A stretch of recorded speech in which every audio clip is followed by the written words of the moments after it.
महसूल मंत्री एकनाथ खडसे आणि दाऊद यांच्यात कॉल रेकॉर्डिंग्स होते अशा प्रकारचा पुन्हा एकदा आरोप केलेला आहे आम आदमी पक्षानं। महसूल मंत्री एकनाथ खडसे आणि दाऊद यांचे कॉल रेकॉर्ड्स आम आदमी पक्षानं जारी केलेत। दाऊद आणि खडसेंचे फोनवरून संभाषण झाल्याचा आरोप आम आदमी पक्षानं केला होता।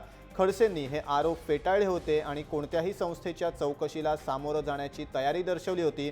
दरम्यान आम आदमी पक्षाच्या आरोपानुसार मुंबई पोलिसांनी याबाबत चौकशी केली आणि दाऊद आणि खडसेंच्या संभाषणाचे कोणतेही कॉल्स नसल्याचं म्हणत मुंबई पोलिसांनी खडसेंना क्लीन चिट दिली होती।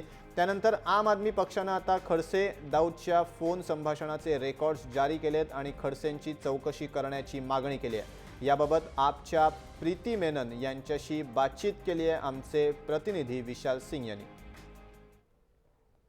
आमच्यावर आता प्रीती शर्मा मेनन आहेत। प्रीतीजी, आता आपण आयुक्तांशी भेट घेतली, नेमकं काय बोलणं झालं आपलं?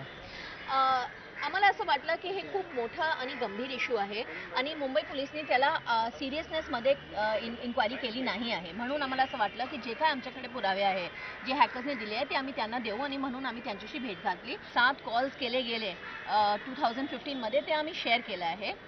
तर कमिशनरचं हा म्हणणं होतं की आधी जे पिरियड दिलं होतं हॅकरनी ते सप्टेंबर 5 2015 हून एप्रिल 5 2016चा होता आणि त्या पिरियडमध्ये त्यांची इनिशियल इन्क्वायरीमध्ये त्यांना काहीच भेटलं नाही, कोणत्याही इनकमिंग आउटगोईंग कॉल्स भेटले नाही।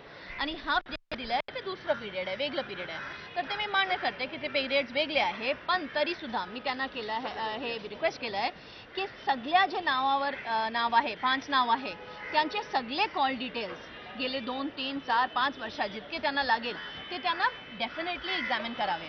कारण असं सिरियस मॅटर आहे मोस्ट वॉन्टेड टेररिस्टचं, तर ते फक्त एक पिरियडची इन्क्वायरी करून क्लीन चिट देण्यासाठी ती ॲटिट्यूड न घेता एक सिरियस इन्व्हेस्टिगेशन करण्याची ॲटिट्यूड घेता ते काम करावं, असं म्हणून आम्ही त्यांना भेटलो। तुम्हाला वाटते की याच्या अगोदर मुंबई पोलिसांनी क्लीन चिट दिली होती का? मुंबई पोलिसांवर दबाव आहे का, असं तुम्हाला वाटते का? एकनाथ खडसेंची इतकी पॉवर आहे की ते लँड यूज बदलू शकतात, तर ते दुसऱ्या डिपार्टमेंट्समध्ये दखल देऊन तिकडे आपली जे त्यांना हवं आहे ते करून घेतात। हे सगळ्यांनाच माहीत आहे आणि त्यांचा दबाव मुंबई पोलिसवर होतं ते आम्हाला नक्कीच माहीत आहे आणि आम्हाला असं वाटतं की परत डिटेल इन्क्वायरी करण्याची गरज आहे।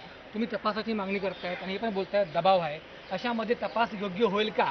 म्हणून आम्ही म्हणतो की राजीनामा घ्यावा एकनाथ खडसेंचा, नाहीतर कोणतीही मुंबई तर होणार नाही, पण ॲज अ सिटिझन माझी जबाबदारी आहे की जे काय पुरावे माझ्याकडे आहे मी त्यांना देऊ, तर म्हणून मी द्यायला आले होते। दिनेश, विशाल सिंग, जय महाराष्ट्र, मुंबई।